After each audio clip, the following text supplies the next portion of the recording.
चला आज आपण बनवूया तांदळाचे खुसखुशीत असे वाफेवरचे पापड. ते एकदम आपण याच्यात पापड खार नाही टाकला, काहीच नाही टाकलं, एकदम क्रिस्पी आणि कुरकुरीत असे आपले पापड तयार झाले. हे बघा एकदम सॉफ्ट, बघा केवढा मोठा झाला आहे पापड. तर चला आपण झटपट असं रेसिपीला सुरुवात करूया. आणि कमी तेलकट, तेल अजिबात पीत नाहीत. तांदळाचे पापड बनवण्यासाठी आपण 1 कप घेतलं इथे तांदळाचं पीठ. मी मागं तुम्हाला तांदळाचे पापड बनवून दाखवले होते, तेच पीठ आहे हे. मुगाची डाळ पण टाकलेली नाही त्यात, आपण तेच पीठ आहे. 1 कप घेतले. आता याच्यात थोडीशी आपण कोथिंबीर टाकूया. चवीप्रमाणे मीठ ॲड करायचे. 1 चम्मच जिरे आणि 1 चम्मच मैदा घेतला आहे. मैद्यामुळे एकदम खुसखुशीत होते. त्याच्यात पापड खार टाकायची अजिबात गरज लागत नाही. थोडंसं लाल मिरची पावडर टाकले. आता आपण इथे 1 कप पाणी, बघू तुम्हाला मी सांगते किती लागतं ते. पहिला 1 कप घेतलं आहे आपण पाणी. तर व्यवस्थित मिक्स करून घ्यायचे.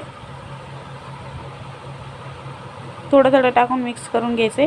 पूर्ण पाणी यायला बघा 1.5 कप लागले आणि छान मिक्स करून घेतले आपण. आता इकडे मी एका टोपामध्ये 2 तांबे पाणी ओतले आणि याला वरून असा कॉटनचा व्हाईट पातळवाला कपडा बांधायचा आहे. आता पाणी छान उकळी येऊन द्यायची पाण्याला, म्हणजे याला ना वाफा येते आणि कपड्यामधून वर. हे पहा कपड्यामधून वर वाफा यायला लागले. आता याच्यावर आपल्याला एका पळीच्या सहाय्याने असे छोटे छोटे पापड बनवून घ्यायचे. एकदम मस्त असे बनतात पापड. पापड खार नाही, काय नाही टाकायचं, एकदम खुसखुशीत होतात. हे असे व्यवस्थित आपल्याला पापड बनवून घ्यायचे.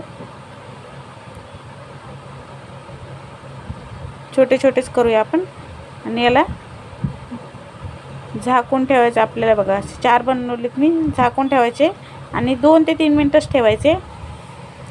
हे पहा पापड छान आपले तयार झाले. तर बघा मी 2 पापड काढताना कॅमेरा बंद पडलेला आहे. बघा असे काढून घ्यायचे आणि छान याला उन्हात आपल्याला ना वाळून घ्यायचे. तसे 2-3 मिनटच ठेवायचे, जास्त वेळ नाही, अजिबात चिटकत नाही. तर मी सगळे पापड अशा पद्धतीने बनवून घेते आणि आपण याला कडक असं उन्हात वाळून घेऊया. असेच काढायचे, चिटकत नाही तर काय नाही, अजिबात व्यवस्थित निघतात, सहज निघतात. कडक उन्हामध्ये वाळूया, म्हणजे त्यानंतर तुम्हाला दाखवते. हे बघा आपण ना याला कडक उन्हामध्ये मी 2 दिवस वाळून घेतले. तर छान पापड आपले कडक वाळले. तर मस्त असे पापड आपले तयार झाले. आता मी तुम्हाला तळून दाखवते. आता पापड तळण्यासाठी आपण इकडे तेल गरम करून घेतले. तेल व्यवस्थित कडक गरम झाल्यानंतर आपण एक पापड टाकूया. खूप मस्त असा पापड तयार होतो आपला, झटपट असा आहे. बघा पापड मस्त फुलले. याच्यात लाल मिरची पावडर टाकले ना आपण, तर त्यामुळे तुम्हाला याचा कलर थोडासा लाल वाटेल. कोथिंबीर पण टाकलेली आहे आपण थोडीशी याच्यामध्ये. हे पहा अशा पद्धतीने मस्त खुसखुशीत आपले पापड तयार होतात.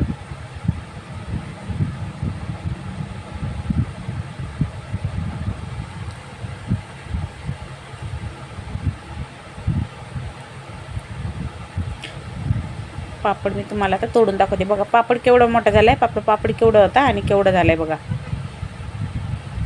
मस्त असं आपलं पापड तयार झालं आहे.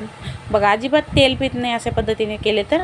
हे पहा तेलकट पण नाही, तर तयार आहे. तुम्हाला व्हिडिओ आवडला तर लाईक करा.